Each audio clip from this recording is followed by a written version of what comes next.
యాకోబు రాసిన పత్రిక 1వ అధ్యాయము 2-3 వచనాలు చదువుకుందాం.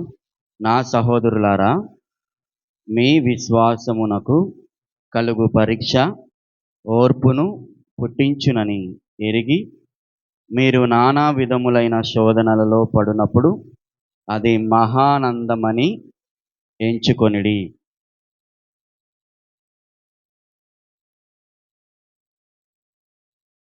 శ్రద్ధగా దేవుని యొక్క వాక్యాన్ని మనం ఆలకిద్దాం.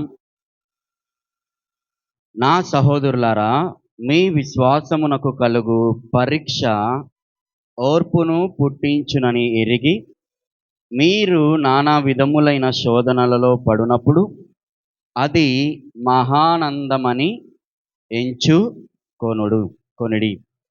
విశ్వాసమునకు కలుగు పరీక్ష అని మనం చూస్తున్నాం. దేవుడు, జాగ్రత్తగా గమనించండి, దేవుడు ఆయనని నమ్ముకున్న వారిని, ఆయనని ఎరిగిన వారిని దేవుడు పరీక్షిస్తాడు. పరీక్ష జనరల్గా పరీక్ష అంటే ఎవరికి ఇష్టం ఉండకపోవచ్చు, ఎవరికి నచ్చకపోవచ్చు పరీక్ష అంటే. కానీ ఒక విశ్వాసిగా ఉన్న మనము, అనగా దేవుణ్ణి సొంత రక్షకునిగా అంగీకరించినప్పుడు, యేసు ప్రభుని హృదయంలో చేర్చుకున్నప్పుడు దేవుడు పరీక్షిస్తాడు. వీరు నిజముగా నన్ను నమ్ముకున్నారా? నిజముగా నా పైన విశ్వాసం ఉంచుతున్నారా? నిజముగా నా యొక్క ఆజ్ఞలను, నా యొక్క కట్టడలను గైకొంటున్నారా? నా వాక్యానుసారముగా వీరు జీవిస్తున్నారా అని దేవుడు పరీక్ష చేస్తుంటారు. కొంతమంది అనుకోవచ్చు, ఏమీ దేవునికి తెలీదా? ఒక విశ్వాసి ఎట్లా ఉంటున్నాడో దేవునికి తెలీదా? పరీక్షించవలసిన అవసరం ఏంటి? దేవునికి సమస్తము తెలుసు కదా. గాడ్ ఈజ్ ఆమ్నిసియంట్ అంటారు కదా, ఆయనకి ఈ న్యూస్ ఎవ్రీథింగ్ అని అంటారు. హీబ్రూలో మనం చూసినట్టయితే ఎదియాత్ హకోలాల్ అంటారు. ప్రతి ఒక్కటికి దేవునికి తెలుసు, మన హృదయ అంతరంగాలని ఎరిగిన దేవుడు. అందుకని కీర్తనలో మనం చూసుకుంటాం, మనము పడుకున్నా కానీ, మనము నడుస్తున్నా కానీ, మనం ఏం తలస్తున్నా కానీ ఎవరికి తెలుసు అంట? దేవునికి తెలుసు. ఏమీ దేవునికి తెలియదా? దేవుని పరీక్షించాల్సిన అవసరం ఏంటి? ఆయనకు అన్నీ తెలుసు కదా అని ఒకవేళ అనుకుంటున్నారేమో. దేవునికి తెలియక కాదు దేవుడు పరీక్ష చేసేది. పరీక్ష వలన దేవుని యొక్క ఆశ ఏంటి అని అంటే, పరీక్షింపబడిన వ్యక్తి ఆయనకి సమీపంగా రావాలని, మరి ఎక్కువగా దేవుణ్ణి ప్రేమించాలని, మరి ఎక్కువగా దేవునితో సహవాసము కలిగి ఉండాలని దేవుడు పరీక్షిస్తాడు. పరీక్ష ఆయనని నమ్ముకున్న ప్రతి ఒక్కరికి దేవుడు ఆయన పరీక్షిస్తాడని వాక్యము స్పష్టంగా తెలియచేస్తుంది. ఏదో మారు మనసు పొందాం కదా, దేవుణ్ణి అంగీకరించాం కదా, మందిరానికి వస్తున్నాం కదా, ప్రార్థన చేసుకుంటున్నాము కదా అని మానవులు అనుకుంటున్నారు. కానీ కొన్ని విషయాలు వచ్చినప్పటికీ, కొన్ని పరిస్థితులు వచ్చేటప్పటికి ఏమైపోతున్నారంటే మానవులు దేవుడి నుంచి తొలగిపోతున్నారు. యేసు ప్రభు ఒక ఉపమానము రీతిగా, జాగ్రత్తగా గమనించండి, ఉపమానము చెప్తూ, ఆయన రాజ్యము గురించి ఉపమానము చెప్తూ విత్తు అని ఉపమానము చెప్తున్నారు. విత్తువాడు కొన్ని విత్తనాలు త్రోవ పక్కన విత్తాడంట. కొన్ని విత్తనాలు రాతి నేల మీద విత్తాడు. కొన్ని మొండ్ల పొద మీద విత్తాడు. ఇంకొన్ని మంచి నేల మీద విత్తాడు.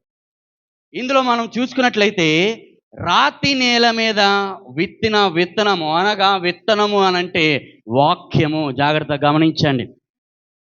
ఆ విత్తబడిన వాక్యము యేసుక్రీస్తు ప్రభు దాని యొక్క ఉపమానం యొక్క ఆ భావము చెప్తున్నప్పుడు ఈ విధముగా చెప్తున్నారు. వాక్యము విన్నాడు, అది తెలుసుకున్నాడు, కానీ కొద్ది దినాలు బానే ఉన్నాడు, కొద్ది దినాలు దేవునిలో నడిచాడు. కానీ ఆపదలొచ్చినప్పుడు, శ్రమలొచ్చినప్పుడు, విపత్తులు వచ్చినప్పుడు ఏమైపోయాడు? తొలగిపోయాడు. రాతి నేల మీద విత్తనము విత్తబడి ఉన్నది. విత్తినప్పుడు అనగా వాక్యము విన్నాడు. ఒక వ్యక్తి వాక్యము విన్నాడు. విన్ననప్పుడు కొద్ది రోజులు బాగానే వాక్యము రీతిగా నడిచాడు. కొద్ది రోజులు బాగానే నడిచాడు. కానీ కొన్ని పరిస్థితులు వచ్చినప్పుడు అతడు దూరము అయ్యాడు. అర్థము ఏంటి అంటే వాక్యము విన్నాడు, కానీ కొద్ది రోజులు బాగానే నడిచాడు, కానీ హృదయము మారలేదు. ఏంటి?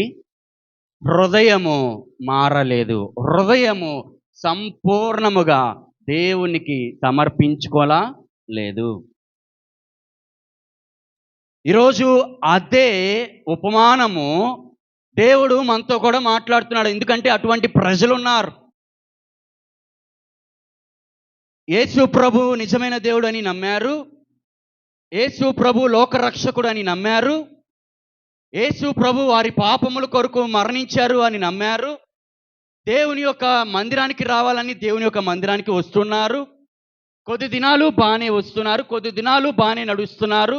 కానీ శ్రమలు వచ్చినప్పుడు, విపత్తులు వచ్చినప్పుడు, బాధలు వచ్చినప్పుడు ఏం చేస్తున్నారంటే దేవుడి నుండి తొలగిపోతున్నారు. ఎందుకు అనంటే హృదయము మారలేదు. హృదయము మారలేదు. నికోదేముతో దేవుడు ఈ విధంగా సెలవిస్తున్నాడు.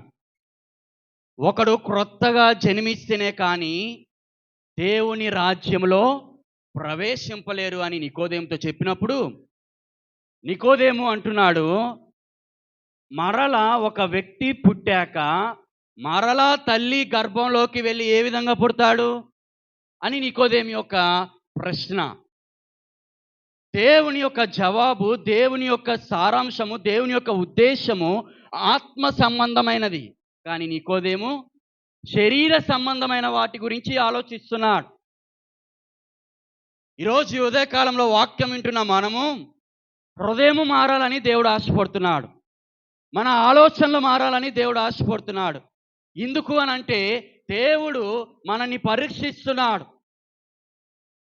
పరీక్షలో నెగ్గాలని దేవుడు ఆశపడుతున్నాడు.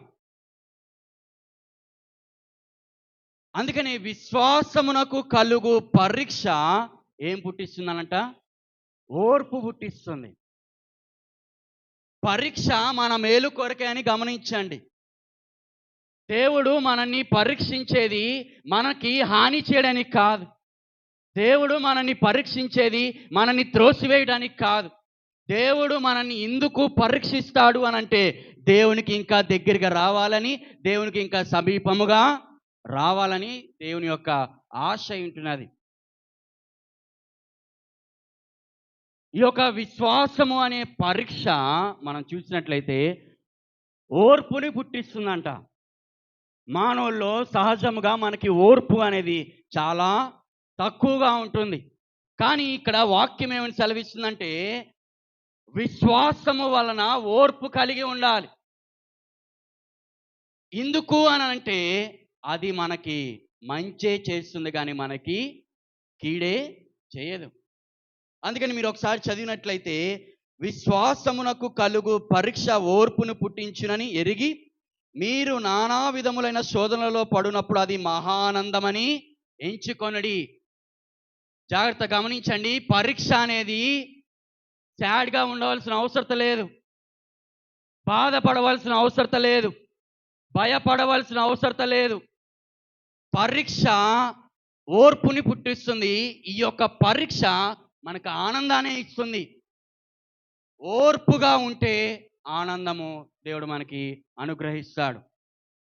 గత ఆదివారం మనం అబ్రాహామును గురించి మనం చూసుకున్నాం. అబ్రాహాము ఎన్ని సంవత్సరాలు ఎదురు చూశాడు వాగ్దానం తర్వాత? ఏ సంవత్సరంలో దేవుడు అబ్రాహాంకి వాగ్దానం చేశాడు, నేను నీకు కుమారుణ్ణి అనుగ్రహిస్తాను అని? 75 సంవత్సరాలప్పుడు దేవుడు అబ్రాహాంకి వాగ్దానం చేశాడు. ఎన్ని సంవత్సరాల తర్వాత అది నెరవేర్చబడిందంటే 25 సంవత్సరాల తర్వాత నెరవేర్చబడినది. ఓర్పుతో ఉన్నాడు, విశ్వాసముతో ఉన్నాడు. అది అబ్రాహాంకి ఏమైందంటే మహా ఆనందముగా అయినది. నోవాని మనం జ్ఞాపకం చేసుకున్నట్లయితే దేవుడు ఒక విషయాన్ని తెలియచేశాడు. ఏంటి ఆ విషయమునంటే, ఇదిగో జలపాతము ద్వారా ఈ యొక్క లోకముని నేను తీసివేస్తున్నాను. ఎందుకు అనంటే వారు పాపములో మునిగి ఉన్నారు. మొత్తము కూడా జల ప్రళయముతో ముంచివేయబడుతుందని దేవుడు నోవాహుకు తెలియచేశాడు. నోవాహు ఓపికతో విశ్వాసముతో ఎదురు చూశాడు. ఎన్ని సంవత్సరాలు తెలుసా? 120 సంవత్సరాలు ఎదురు చూశాడు. ఆ 120 సంవత్సరాల తర్వాత ఏం జరిగిందయ్యా అనంటే, అది ఏ విధంగా నోవాహుకి మహానందముగా అయిందంటే, నోవా తన కుటుంబీకులు మొత్తం 8 మంది ఏం చేయబడ్డారంటే రక్షింపబడ్డారు. ఓర్పు, విశ్వాసము కలుగు పరీక్ష ఓర్పును పుట్టించును. అదేమవుతుందంటే మహానందముగా దేవుడు చేస్తాడు. విశ్వాసం ఉంచాలి, ఓర్పుతో ఉండాలి. దేవుడు అంటున్నాడు, మీ యొక్క జీవితాలు ఆనందభరితముగా చేస్తాను అని. యోసేపును మనం జ్ఞాపకం చేసుకున్నట్లయితే సహనముతో ఉన్నాడు, ఓర్పుతో ఉన్నాడు, దేవుని కొరకు కనిపెట్టుకుని ఉన్నాడు. దేవుడు అతన్ని ఐగుప్తులోనే ప్రతి ఒక్కరికి ధాన్యము పంచే రీతిగా ఆ ఒక అధికారిగా ఆ యొక్క ప్రధానిగా దేవుడు చేశాడు. అందరూ వచ్చి ఆయన దగ్గర నమస్కారం చేస్తున్నారు. ధాన్యం కొరకు ఓర్పుతో సహనముతో ఉన్నప్పుడు దేవుడు ఏ రీతిగా కార్యాలు చేస్తాడో మనం గమనిద్దాం. అందుకని దేవుని యొక్క వాక్యము సెలవిస్తుంది, విశ్వాసము అనేది క్రైస్తవులకి చాలా ప్రాముఖ్యమైనది. రక్షణ విశ్వాసం వల్ల కృప ద్వారా కలుగుతుందని మన ఎఫెసీ 2:8 మనం చూస్తాం. లోకం విషయంలో మనము చాలా విశ్వాసంతో ఉంటాం. ఇప్పుడు ఒక కుర్చీ ఉన్నది. ఈ యొక్క కుర్చీ మనం కూర్చునేటప్పుడు ఇది కుర్చీ బాగుందా లేదా అని మనం కుర్చీ అటు ఇటు తిప్పి చూస్తామా? డైరెక్ట్గా వెళ్ళి కూర్చుంటామా? ఏం చేస్తాం మీరు చెప్పండి? ఒక కుర్చీ ఉంది, ఇప్పుడు అక్కడ ఒక కుర్చీ ఉంది. నేను ఆ కుర్చీని వెనక తిప్పి ఈ కాళ్ళు బాగున్నాయా, ఈ 4 కాళ్ళు బాగున్నాయా లేదా అని నేను పరిశీలిస్తానా? లేదంటే వెళ్ళి కూర్చుంటానా? వెళ్ళి కూర్చుంటాను. ఎందుకు అనంటే విశ్వాసము ఆ 4 కాళ్ళు నన్ను ఆపిద్దని. మన గృహాల్లో సోఫాలు ఉంటాయి, వెళ్ళి కూర్చుంటాం. ఎందుకంటే సోఫా మనల్ని పడనీయకుండా చేస్తుందని విశ్వాసం. మనం ఏం చెక్ చేయం. లోకం విషయంలో ఉన్న విశ్వాసము, దేవుని మీద విశ్వాసం పెట్టాలని దేవుడు ఆశపడుతున్నాడు. లోకం విషయంలో మనం బ్లైండ్గా నమ్మి మనం వెళ్ళిపోతూ ఉంటాం. మరి దేవుని విషయంలో విశ్వాసమునకు కలుగు పరీక్ష ఓర్పును పుట్టించును. దావీదుని మనం జ్ఞాపకం చేసుకున్నట్లయితే సమూయేలు వెళ్ళి దావీదుని అభిషేకించాడు. ఏమని అభిషేకించాడంటే, నీవు రాజుగా దేవుడు నియమించమన్నాడు అని సమూయేలు వెళ్ళి దావీదుని అభిషేకించాడు. వెంటనే రాజు అయిపోయాడా? 15 సంవత్సరాల తర్వాత దావీదు రాజుగా ఉన్నాడు. సహనము, ఓర్పు, విశ్వాసము ఏం చేసిందంటే దావీదు మహానందముగా చేసింది. ఆ ఆనందం ఏంటో తెలుసా? దావీదుని దేవుడు మహారాజుగా దేవుడు చేసి ఉన్నాడు.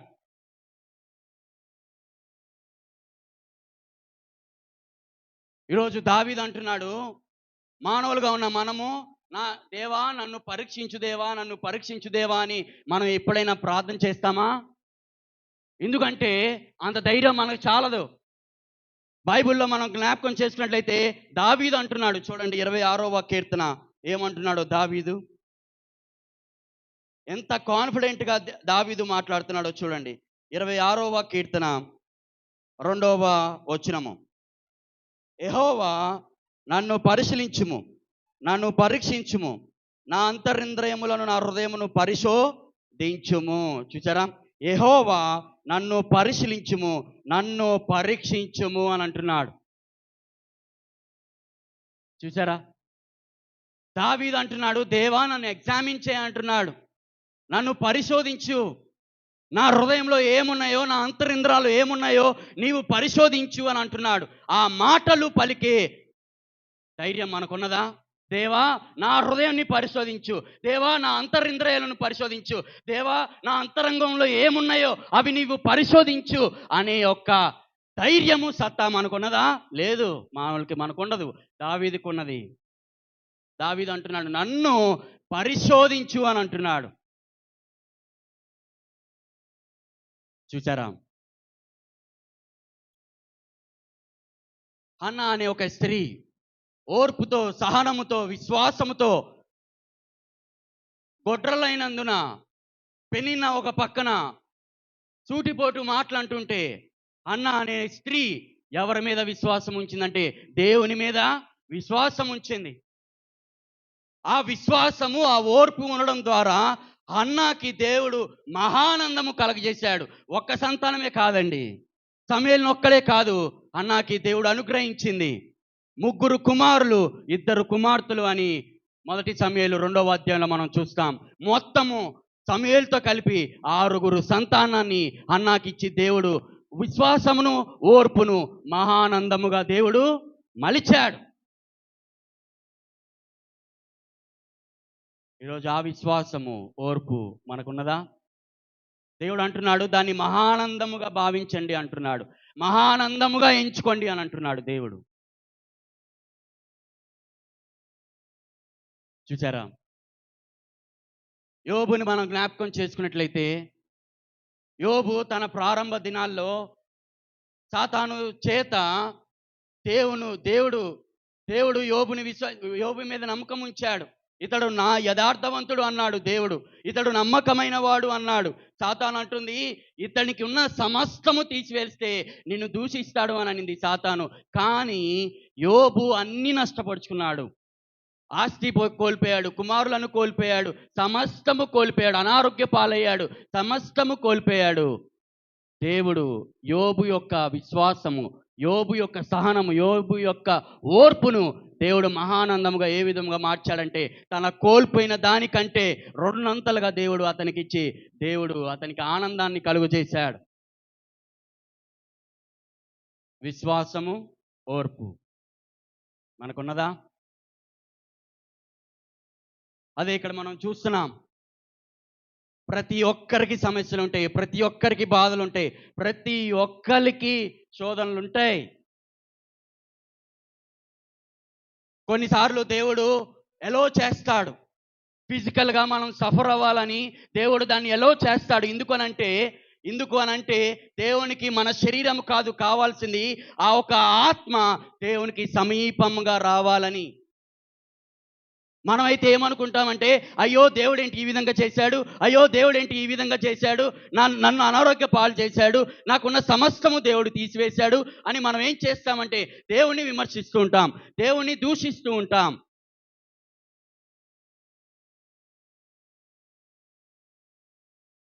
కానీ ఇంకా కొంతమంది మనం చూసినట్లయితే వారికి కలిగిన ఈ బాధలు వారేమనుకుంటారంటే ఏదో యాక్సిడెంటల్గా జరిగిందిలే, ఏదో యాదృచ్ఛంగా జరిగిందిలే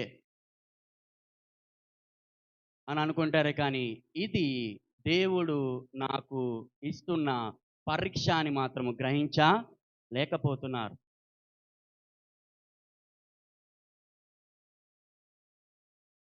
అందుకనే దేవుని మన జ్ఞాపకం చేసుకున్నట్లయితే దేవుని యొక్క ఆశ ఏంటి అని మనం చూసినట్లయితే, ఫిజికల్గా దేవుడు సఫరింగ్ అలో చేసినా కానీ దేవుని ఉద్దేశం ఏంటంటే లోపల ఆత్మ ఉన్నది. ఫిజికల్గా ఈ శరీరము లోకంలోనే మట్టిలోనే కలిసిపోబోతుంది. కానీ ఆత్మకి చావు అనేది లేనే లేదు. యుగ యుగములు జీవిస్తుంది ఆత్మ. దేవునికి కావాల్సింది హృదయము. దేవునికి కావాల్సింది నీ శరీరము కాదు. శరీరం ఇక్కడే కలిసిపోతుంది. దేవునికి కావాల్సింది మన హృదయం అని గ్రహించండి. ఆ ఆత్మనే దేవుడు కోరుకుంటున్నాడు. ఆ ఆత్మ రక్షింపబడాలని దేవుడు కోరుకుంటున్నాడు. ఆ ఆత్మ దేవుణ్ణి గైకొనాలని దేవుడు ఆశపడుతున్నాడు.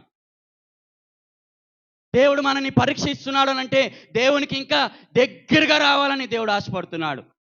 ఇది వరకు ఉన్న ఉత్సాహము కంటే ఇంకా రెట్టింపైన ఉత్సాహము దేవునిలో ఉండాలని దేవుడు ఆశపడుతున్నాడు.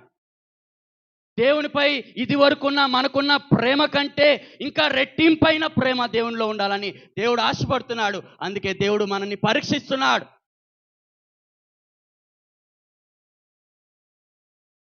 కానీ చాలామంది రాతి నేల మీద పడిన విత్తనం వలె పోలి ఉన్నారు. రక్షింపబడతారు, బాగానే ఉంటుంది. బాప్తిజం తీసుకుంటారు, బాగానే ఉంటుంది. కొద్ది కాలం మందిరానికి వస్తారు, బాగానే ఉంటుంది. కొద్ది కాలము దేవునిలో కొనసాగుతారు, బాగానే ఉంటుంది. కానీ హృదయము సంపూర్ణముగా దేవునికి సమర్పించుకోకుండా, హృదయము సంపూర్ణంగా మారవకుండా ఏదో భౌతికమైన పెదవులతో చేసే ఆరాధికులుగా ఈరోజు చాలామంది ఉంటున్నారు. అందుకని ఇందుకు దేవునిలో కొనసాగలేకపోతున్నారంటే, ఇందుకు దేవునిలో నిలబడలేకపోతున్నారు అనంటే హృదయము మారా లేదు. అన్నీ చెప్పుకుంటాం, బాగానే ఉంటుంది. నేను క్రైస్తవుణ్ణి అని మనం చెప్పుకుంటూ ఉంటాం. చాలామంది ఆ విధంగానే చెప్పుకుంటూ ఉంటారు. నేను క్రైస్తవుణ్ణి, నేను దేవుణ్ణి ఆరాధించేవాడిని, నేను మందిరానికి వెళ్తున్నాను, నేను క్రైస్తవుణ్ణి అని చెప్పుకుంటారే. కానీ అది నోటి మాటగానే ఉంటుంది. కానీ హృదయంలో మాత్రము క్రీస్తు లేనే లేడు. చెప్పుకోవడం బాగానే చెప్పుకుంటుంటారు, నేను క్రైస్తవుని అని. జాగ్రత్తగా గమనించండి. నిజమైన క్రైస్తవుడు ఎవరో తెలుసా? నిజమైన క్రైస్తవుడు దేవుణ్ణి ఆత్మతోనూ సత్యముతోనూ ఆరాధించేవాడు. నిజమైన క్రైస్తవుడు దేవుణ్ణి పూర్ణమైన హృదయంతోనూ మనసుతోనూ వివేకముతోనూ బలముతో ఆరాధించేవారు. నిజమైన క్రైస్తవుడు ఎవరు అంటే, ఎన్ని ఇబ్బందులు కలిగినా కానీ, ఎన్ని శ్రమలు కలిగినా కానీ, ఎన్ని విపత్తులు కలిగినా కానీ దేవుని కొరకు అంత్య దినము వరకు మరణించేంత వరకు కూడా దేవునిలో కొనసాగించేవాడే నిజమైన క్రైస్తవుడు. నోటి మాటతో నేను క్రైస్తవుడు అని చెప్పుకుంటాం కాదు. నిజంగా హృదయంలో క్రీస్తు ఉండాలి. ఈరోజు ఉదయకాల సమయంలో దేవుడు మనల్ని పరీక్షిస్తున్నప్పుడు విశ్వాసులుగా ఉన్న మనము ఏ విధముగా మనం ఉంటున్నాం? ఓర్పు కలిగి ఉంటున్నామా? లేదా దేవుణ్ణి విమర్శించే వారంగా ఉంటున్నామా? సహనముతో ఉంటున్నామా? లేదంటే దేవుణ్ణి తృణీకరించే వారంగా ఉంటున్నామా? బాగున్నప్పుడే దేవుని యొక్క మందిరానికి వస్తున్నామా?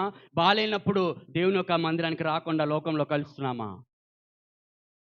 మంచి జరిగితేనే దేవుడా? చెడు జరిగితే దేవుడు కాదా? మనం అనుకున్నవే జరిగితే దేవుడా? అనుకోని జరగకపోతే దేవుడు కాదా? ఆలోచించండి. ఈరోజు దేవుని యొక్క వాక్యము స్పష్టంగా మనకి తెలియచేస్తుంది. పౌలు ఏడుస్తున్నాడు, మొరపెడుతున్నాడు దేవునికి. అయ్యా, నా శరీరంలో ఉన్న ఈ యొక్క ముళ్ళును తొలగించు ప్రభు అని మొరపెడుతున్నాడు పౌలు. ఒక మారు మొరపెట్టాడు, దేవుడు జవాబు ఇవ్వలేదు. రెండో మారు మొరపెట్టాడు, నా శరీరంలో ఉన్న ముళ్ళును తీసివేయి ప్రభు అన్నాడు.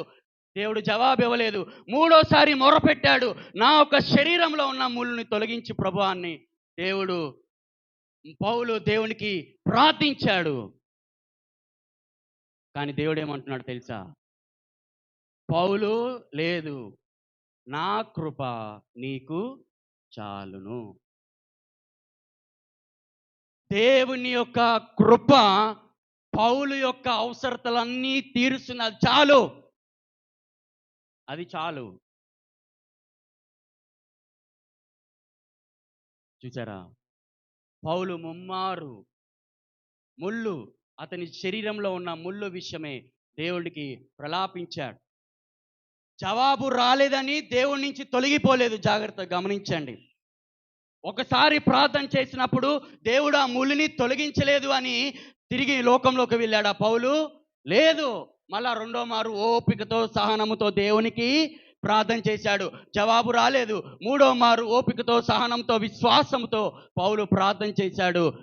దేవుడు అంటున్నాడు, నా కృప నీకు చాలును. కృప చాలు. నీకున్న అవసరతలు, నీకున్న ప్రార్థన అవసరతలు అన్నీ తీర్చడానికి దేవుని యొక్క కృప చాలు. చూసారా? అందుకని ఇక్కడ మనం చూస్తున్నాం, దేవుడు ఇక్కడున్న ప్రతి ఒక్కరిని పరీక్షిస్తున్నాడు. దేవుని యొక్క పరీక్ష ఈరోజు మనం ఏ విధంగా తీసుకుంటున్నాం? ఏదో యాదృచ్ఛికంగా జరుగుతుందిలే, ఏదో యాక్సిడెంట్గా జరుగుతుందని తీసివేస్తున్నామా? ఆ ఏదో వస్తూ ఉంటాయి, ఏదో పోతూ ఉంటాయి, ఆరోగ్యాలు వస్తూ ఉంటాయి, పోతూ ఉంటాయి అని అన్నీ తీసివేసే రీతిలో ఉన్నారా? కానీ ఎప్పుడు ఇది దేవుడు నాకు ఇస్తున్న పరీక్ష, నేను దేవునికి సమీపంగా రావాలి, నేను దేవునితో సహవాసం చేయాలి, నేను దేవునిలో ఎదగాలి, నేను దేవునిలో సంతోషించాలని ఎప్పుడు ఆలోచిస్తాం? ఎప్పుడు ఆలోచిస్తాం? అన్నీ తీసివేసే రీతిగానే మనం ఉంటున్నాం మన జీవితంలో. ఒక వ్యక్తి యేసుక్రీస్తు ప్రభు దగ్గరికి వచ్చి, అయ్యా నేను నిత్య రాజ్యంలోకి నేను కూడా రావాలని నేను ఆశపడుతున్నాను, అయితే ఇప్పుడు నన్ను ఏం చేయమంటారు అని యేసుక్రీస్తు ప్రభు దగ్గరికి వచ్చి అడిగాడు ప్రశ్న. యేసుక్రీస్తు ప్రభు ఈ విధంగా సెలవిస్తున్నాడు, నీవు నా ఆజ్ఞలను గైకొనాలి. ఏంటి ఆజ్ఞలు అని అంటే, నరహత్య చేయకూడదు, వ్యభిచరింపకూడదు, దొంగలింపకూడదు, అబద్ధ సాక్ష్యము పలకకూడదు అని చెప్పినప్పుడు ఆ వ్యక్తి అంటున్నాడు, అయ్యా నేను ఇవన్నీ పాటిస్తున్నాను. అయితే దేవుడు ఒక విషయం చెప్పారు. ఏంటి అనగా, అయితే నీవు వెళ్ళి నీకున్న ఆస్తి అంతా పేదలకి ఇచ్చేయని చెప్పాడు. చెప్పినప్పుడు ఆ యొక్క వ్యక్తి వెళ్ళాడే కానీ మళ్ళా తిరిగి రాలేదు. చూసారా? దాసుడికి ఒక యజమానుడే, ఇద్దరిని మనము ఆరాధించలేము. చూడండి మీరే మత్తయి సువార్త, మత్తయి సువార్త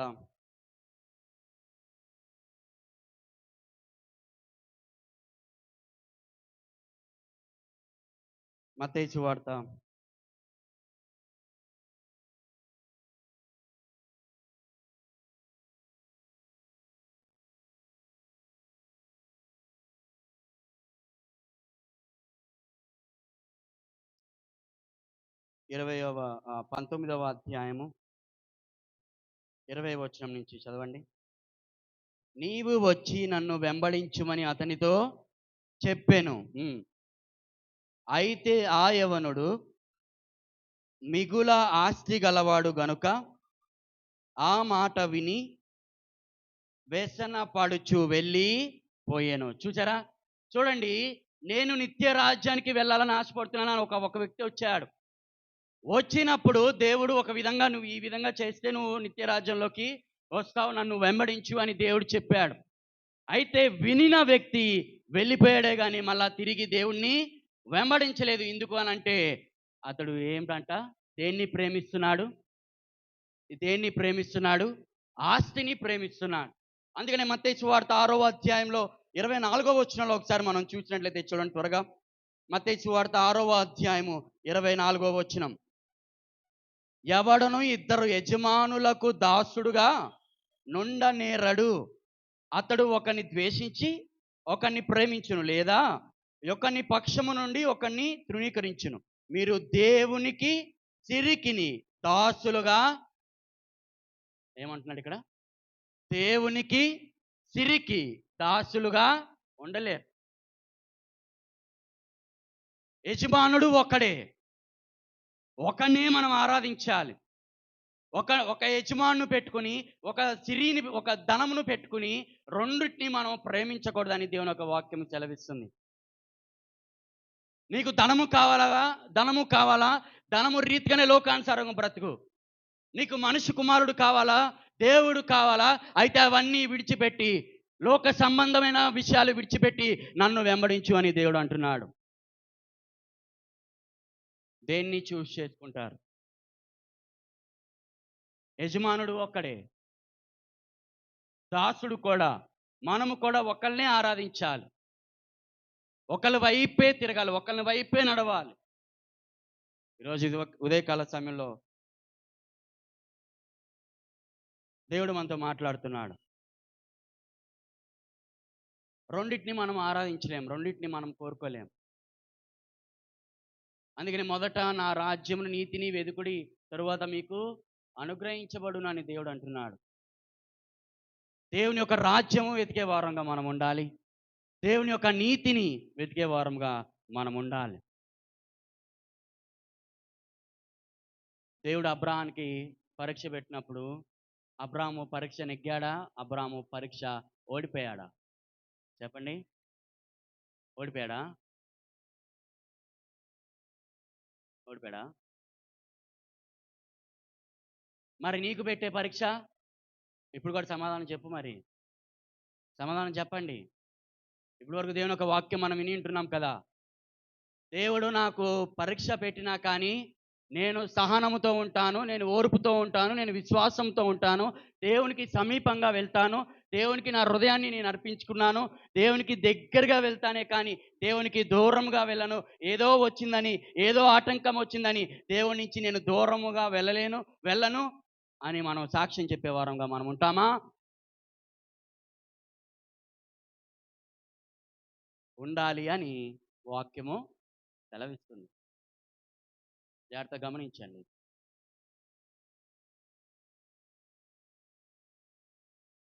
యూదా దేశంలో ఒక దైవజనుడు ఉన్నాడు.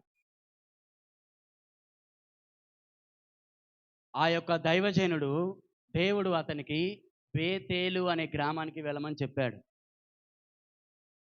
ఆ దైవజనుడు బేతేలు అనే గ్రామానికి వెళ్ళాడు. అక్కడ వెళ్ళినప్పుడు యారోబాము రాజు బలిపీఠము ధూపము వేస్తున్నాడు. బలిపీఠం రెడీగా ఉన్నారు ధూపము వేయడానికి. దేవుడు ఈ యొక్క దైవజనుడికి ఒక మాటను సెలవిచ్చాడు. ఏంటి ఆ మాట అంటే, నీవు అక్కడికి వెళ్ళు, ఎక్కడైతే బలిపీఠం ఉన్నదో నీవు వెళ్ళి ఆ బలిపీఠానికి వ్యతిరేకంగా నువ్వు మాట్లాడు అని ఆ దైవజనుడికి దేవుడు సెలవిచ్చాడు. ఈ యొక్క దైవజనుడు వెళ్ళాడు. దేవుడు ఏదైతే చెప్పాడో ఈ యొక్క దైవజనుడు మీ యొక్క బలిపీఠానికి వ్యతిరేకంగా మాట్లాడడం మొదలుపెట్టాడు. అందరి ముందు ఈ యొక్క దైవజనుడు ఏమన్నాడంటే, అందరూ చూస్తుండగానే ఈ యొక్క బలిపీఠము 2 ముక్కలుగా పోయి 2 ముక్కలుగా విడిపింపబడి దాన్ని యొక్క బొగ్గు అంతా కింద పడిపోతుందని చెప్పాడు. చెప్పిన రీతిగా యారోబాము అనే రాజుకి వ్యతిరేకంగా మాట్లాడాడని, బలిపీఠానికి వ్యతిరేకంగా మాట్లాడాడని అలా చేయి చూపించి, అదిగో ఆ వ్యక్తిని మీరు పట్టుకోండి అన్నాడు. చేయి చూపించే ఆ వ్యక్తి ఉన్నాడు కదా, బలిపీఠానికి వ్యతిరేకంగా మాట్లాడిన ఆ వ్యక్తిని పట్టుకోండి అని చెయ్యి అట్లా చూపించాడు.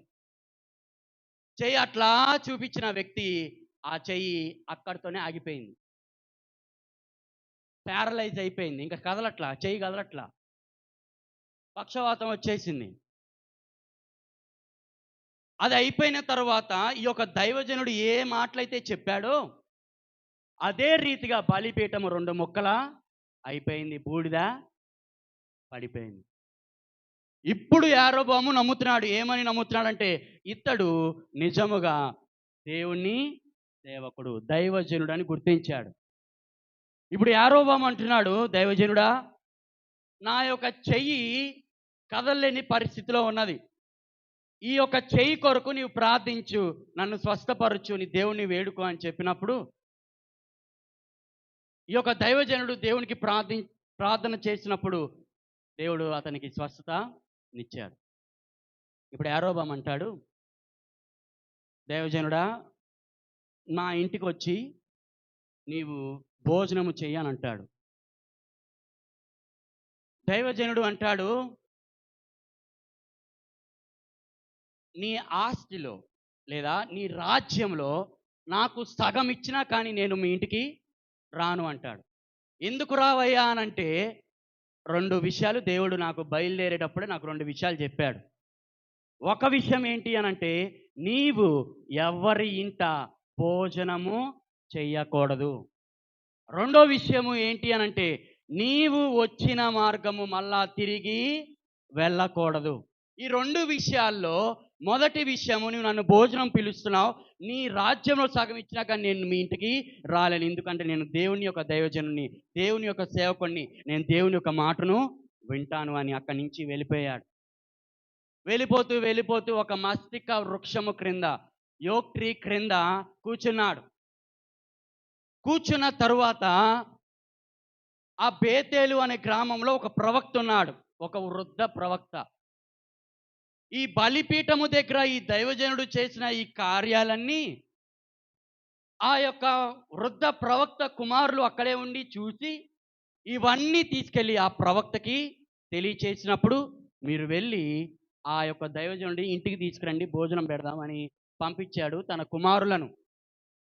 ఈ కుమారులు వెళ్ళారు. వెళ్ళి, ఇక్కడ జాగ్రత్తగా గమనించండి, వెళ్ళి వారితో ఈ విధంగా మాట్లాడుతున్నారు. అయ్యా, నన్ను దేవుడు పంపాడు, దేవుని యొక్క దూత మీ వద్దకు పంపించారు.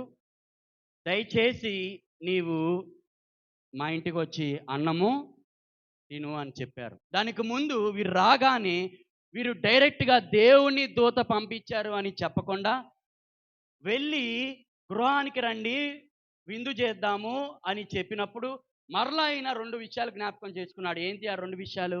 దేవుడు అతనికి చెప్పింది, ఎవరింట భోజనము చేయకూడదు, రెండోది వచ్చిన మార్గం నేను తిరిగి వెళ్ళకూడదు. ఇప్పుడు వారు ఏం ట్రిక్ యూజ్ చేస్తున్నారంటే, మేము దేవుని దూత పంపిస్తే మేము వచ్చాము అని చెప్పి, అవునా అయితే పదండి వెళ్దామని ఇంటికి పోయాడు. ఇంటికి వెళ్ళాడు, భోజనం చేశాడు, అంతా బాగానే ఉంది. తిరుగు ప్రయాణము, గాడిదకి అన్నీ సెట్ చేశారు వాళ్ళ కుమారులు. తిరుగు ప్రయాణములో సింహం వచ్చి అతన్ని చంపి వేసింది. ఇప్పుడు చెప్పండి, దైవజనుడు దేవుడిచ్చిన పరీక్ష నెగ్గాడా, ఓడిపోయాడా? చెప్పండి. దేవుడు స్పష్టంగా తెలియజేశాడు. ఏంటి? అందుకని అక్కడ ఒక మాట ఉంటుంది, తర్వాత ఇంటికెళ్ళి మీరు చదువుకోండి. 1 రాజులు 13వ అధ్యాయంలో ఇదంతా ఉంటుంది. అక్కడ అబద్ధం ఆడెను అని ఉంటుంది. వారి కుమారులు వచ్చి అబద్ధం ఆడారు. ఇది దేవుడే ప్రవక్తకి తెలియజేశాడు, ఈ విధముగా జరగాలి అని. ఎందుకు అనంటే, దేవుడు ఆ దైవజనుడిని పరీక్షిస్తున్నాడు. ఎవరు వచ్చినా కానీ ఇతడు వెళ్ళడానికి అధికారం ఉందా?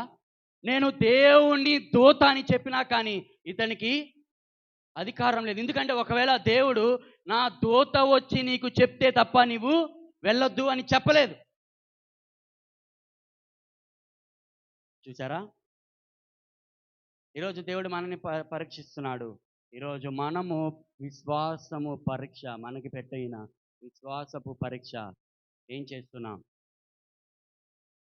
గెలిచే వారముగా ఉందామా? విశ్వాసంతో, ఓర్పుతో మహానందముగా ఉంటుందని దేవుడు సెలవిస్తున్నాడు.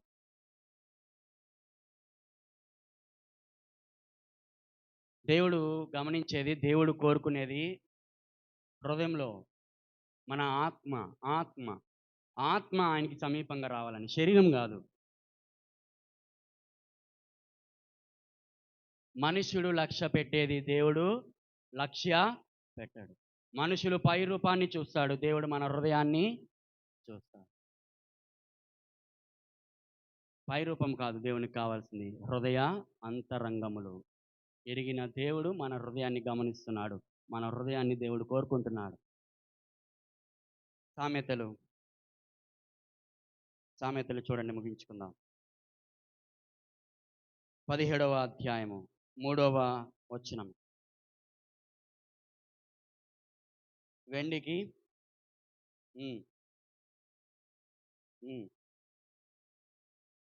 హృదయ పరిశోధకుడు యెహోవాయే. మనలో ఉన్న ప్యూరిటీ బయటికి రావాలంటే, ఇప్పుడు గోల్డ్ సిల్వర్ని అది ప్యూర్ చేయడానికి వాళ్ళు ఏం చేస్తారు? బైబిల్ కూడా సెలవిస్తుంది, దాన్ని కాలుస్తారంట, హీట్ చేస్తారు. హీట్ చేస్తే ఏమొస్తుంది? దాని యొక్క ప్యూరిటీ అనేది బయటపడుతుంది. మనని కూడా దేవుడు, మనల్ని తెలుసుకోవాలంటే దేవుడు ఏం గమనిస్తాడంట? హృదయాన్ని గమనిస్తాడు.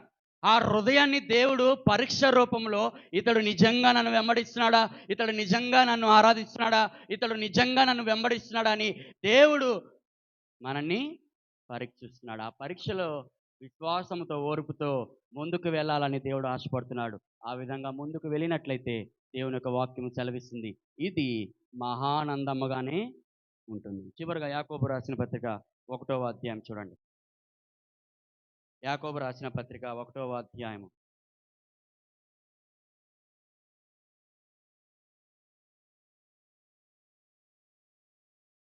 2వ వచనం.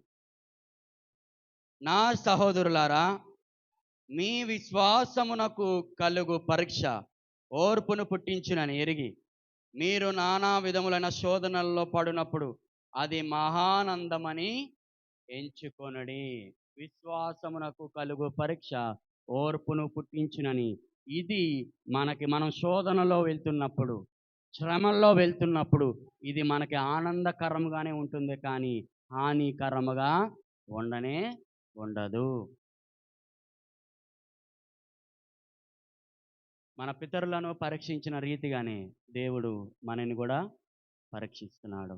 ఎందుకు అనంటే, మనము దేవునికి సమీపంగా రావాలని, మన ఆత్మ దేవునికి దగ్గరగా రావాలని, క్లోజ్గా రావాలని, ఆయనతో సహవాసం చేయాలని, ఆయన్ని మరీ ఎక్కువగా ప్రేమించాలని, మరీ ఎక్కువగా ఆరాధించాలని, మరీ ఎక్కువగా గణపరచాలని, మరీ ఎక్కువగా ఆయన్ని స్తుతించి సేవించి దేవునికి మహిమకరంగా జీవించాలని దేవుడు ఆశపడుతున్నాడు.